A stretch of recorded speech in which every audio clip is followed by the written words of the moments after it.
अगर आप भी चाहते हैं कि आरसीएम म्यूजिक के वीडियो सबसे पहले आप तक पहुंचे, तो लाल बटन को दबा के चैनल को सब्सक्राइब जरूर करें और साथ में बेल आइकन को दबाना ना भूलें।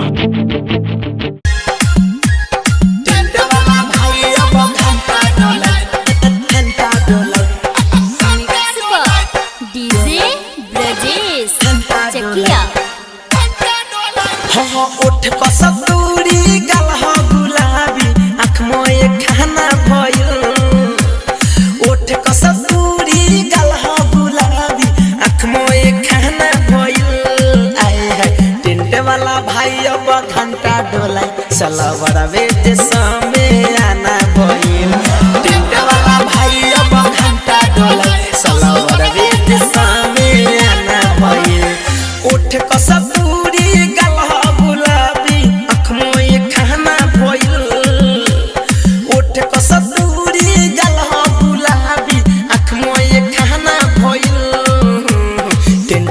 भाई अब घंटा डोलाई साला बड़ा वेट समय आना भइल। टेंट वाला भाई अब घंटा डोलाई साला बड़ा वेट समय आना भइल। साला बड़ा वेट साला बड़ा वेट साला बड़ा वेट समय आना भइल।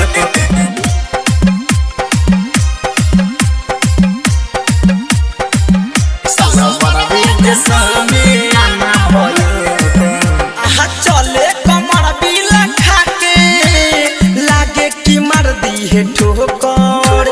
चढ़ल जवानी बताइयो मल बाटे ही तो हंसोकर। मल बाटे ही तो हंसोकर। मल बाटे ही तो हंसोकर। आए हाय चले कमर बिला खाके लागे कि मार दी है ठोकर।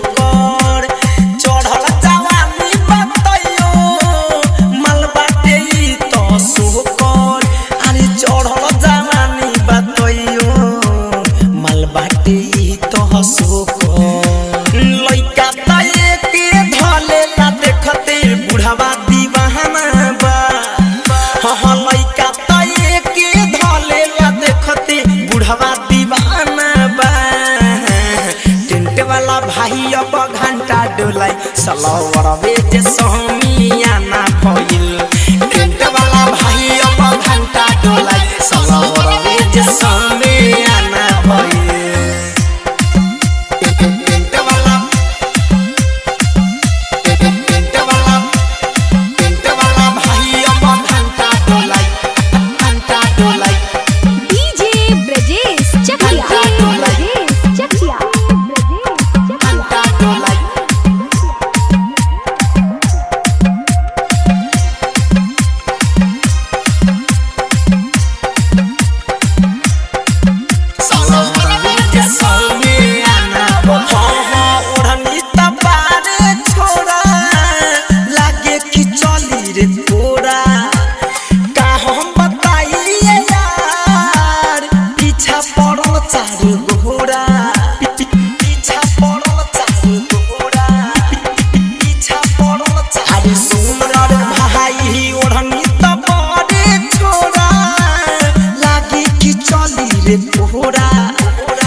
पड़ल चारू गोरा छोड़े नाही कराएला कितना महना भइल।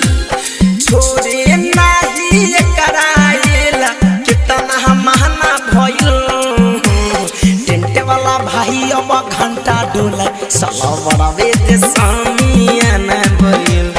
टेंट वाला भाई अब घंटा डोला साला बड़ा वेट समय आना भइल।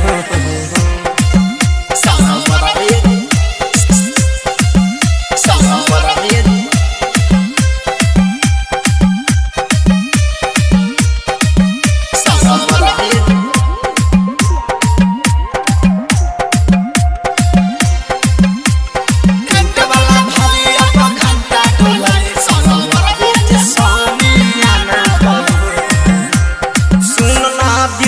बिहारी के चाहे भरत के लागल निगाहे धड़कन धनंजय मुकुंद मणि दुनु पाया रोज दाहे दुनु पाया रोज दाहे दुनु पाया रोज दाहे आए हाय बिरजस बिहारी के चाहे भरत के लागल निगाहे धड़कन धनंजय मुकुंद मणि दुनु पाया रोज दाहे धड़कन धनंजय मुकेश थारू दुनु पाया रोज दाहे लभेरिया रोग वाला खातिर ई दवा खाना हो लभेरिया रोग वाला खातिर ई दवा खाना हो आए हाय टेंट वाला भाई अब घंटा डोला सलवर वेज सामियाना भई